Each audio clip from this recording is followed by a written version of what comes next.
தமிழ்நாடு ஆளுநர் R N Ravi பல்கலைக்கழக துணை வேந்தர்களுடன் திடீர் ஆலோசனையில் ஈடுபட்டிருக்கிறார்.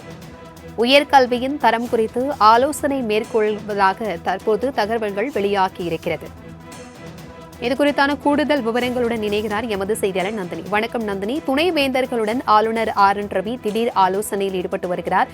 இந்த ஆலோசனை கூட்டத்தினுடைய முக்கிய நோக்கங்கள் என்ன? இது குறித்தான விவரங்களை பகிர்ந்துக்கோங்க.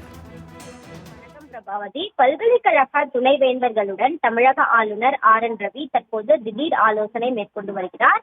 சென்னை கிண்டியில் இருக்கக்கூடிய ஆளுநர் மாளிகையில் இந்த ஆலோசனை கூட்டமானது நடைபெற்று வருகிறது. ஏற்கனவே பல்கலைக்கழக துணைவேந்தர்களுடன் தமிழ்நாடு ஆளுநர் ஆர் என் ரவி ஊட்டியில் கடந்த மே மாதம் 2 நாட்கள் மாநாடு நடத்தப்பட்டு பல்வேறு முக்கிய ஆலோசனைகள் வழங்கியதோடு பல்வேறு அறிவுரைகளையும் வழங்கினார். அதன் தொடர்ச்சியாக தான் சென்னை கிண்டியில் இருக்கக்கூடிய ஆளுநர் மாளிகையில் திடீரென பல்கலைக்கழக துணைவேந்தர்களுடன் தமிழ்நாடு ஆளுநர் ஆர் என் ரவி ஆலோசனை மேற்கொண்டு வருவது முக்கியத்துவம் வாய்ந்ததாக பார்க்கப்படுகிறது. பல்வேறு பல்கலைக்கழகங்களில் துணைவேந்தர்கள் இல்லாத நிலையில் நிர்வாக குழுக்கள் பல்கலைக்கழகங்களை நடத்தி வருகின்றன. எனவே இது தொடர்பாகவும் உயர்கல்வியின் தரம் குறித்தும் ஆலோசனை மேற்கொள்ளப்பட்டு வருவதாக தகவல்கள் வெளியாகி இருக்கிறது.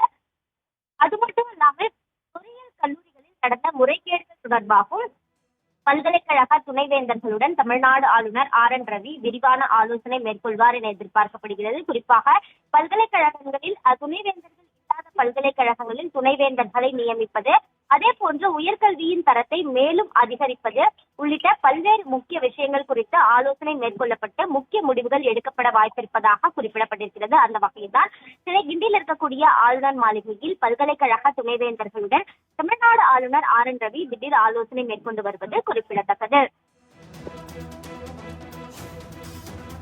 தகவல்களுக்கு நன்றி நந்தினி.